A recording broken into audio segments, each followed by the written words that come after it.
First review of the year. Didn't think I'd wait this long to do one, but here we are. Hey there, Net Best Buds, welcome back to the channel. As always, I'm Ray. 28 years ago to the date, my mom was probably in labor, and today we're going to be looking at Birds of Prey and the Fantabulous Emancipation of one Harley Quinn. That title's a mouthful. Man, I'm just going to shorten it to Birds of Prey, okay? I don't want to keep having to say the Fantabulous Emancipation of one Harley Quinn the entire time. So Birds of Prey is the latest in the DC EU cinematic universe of movies revolving around DC properties. This one focuses on Harley Quinn and the formation of the Birds of Prey team. It is a sequel to Suicide Squad, but it does stand on its own, which I think DC should absolutely do from here on out. Like, they can do sequels to movies, they can make the movies within the DCEU, but the movies gotta stand on their own. I gotta tell you though, I was really surprised how much I like this movie. But before we get into all that, definitely go down and subscribe so you can stay up to date with all the videos that I do put out. And let me know down in the comments down here if you've seen the movie, what you thought about it. If you haven't seen it, why you haven't seen it. Probably because of the marketing, because it was not that great. But the movie is pretty great. After drunkenly proclaiming to the world that she and the Joker are no more, Harley Quinn is hunted by everyone she's ever done wrong and must find a special diamond to trade for protection under the Black Mask. So I thought this movie was loads of fun. It's hilarious at times and definitely feels like the tone that they were going for with the Suicide Squad. I mean, the musical choices were a lot better, definitely fit into the tone of the movie really well, and they were really well implemented. Unlike you, with your weird music coming out of nowhere.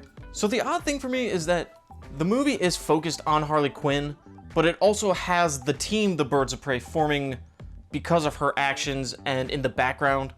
Like, she never actually joins the Birds of Prey team. And as far as I know, she never has in the comics. But in here, she does team up with them before they actually become the Birds of Prey. I don't know how many times I'm gonna say Birds of Prey in this review. Probably a lot. I like that they don't completely disregard Suicide Squad though, because they use scenes from Suicide Squad in here during flashback sequences. Margot Robbie mentions that she saved the world, which was part of Suicide Squad, when she's talking to a character about, you know, how she became who she was. And I really like that. It's not a great movie, or a good movie, or an okay movie. But I'm glad they're not completely like disregarding it. Margot Robbie was yet again fantastic as Harley Quinn, and I'm really glad we're getting to see her more as the character. Ian McGregor, I absolutely loved as Roman Sionis, or the Black Mask. And he was funny, cartoonish, over the top, ridiculous, and just so much fun to watch. At points, his portrayal is a little weird, but overall, I found myself really enjoying him as the character. What I also really enjoyed is the fact that he does wear the Black Mask. I was very worried about that from all the marketing. I mean, they showed him for a second, like, pick up the mask and put it on, but during the whole climactic fight, he's wearing the mask. It's great. The action's super intense, and the tone of the overall film is a lot of fun. I really enjoyed it.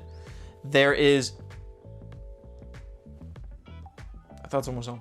The police raid scene in particular with Harley Quinn was my favorite part of the whole movie. I loved that scene. And I am really glad that the film is rated R, because they definitely use that a lot with the ultra violence on display and some of the language. And I just really liked it. Going in, I was a little nervous with this being a follow-up to Suicide Squad, but I had an absolute blast with this one, and it is definitely worth the watch. Birds of Prey and the Fantabulous Emancipation of one Harley Quinn gets an 8 out of 10.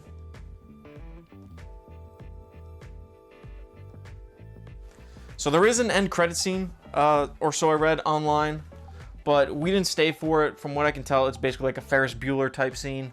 I don't really think you need to stay and watch it, personally. I was actually really hoping we would get like a shot of Jared Leto realizing that he missed Harley Quinn and, you know, trying to formulate a plan to get her back. But we didn't. I hope he comes back though. I really like Jared Leto. So that's my review for Harley Quinn. I mean, the Birds of Prey, whatever, they're renaming it in some areas as like a strategy for marketing. Thanks as always for watching the video. It means great to continue to watch the content that I do put out. Definitely go down and subscribe so you can stay up to date with all the videos that I do put out. And like I said at the beginning, let me know if you saw the movie, or if you're planning on seeing it, or if you're not planning on seeing it, down in the comments, down below. Thanks for watching, everybody. See ya.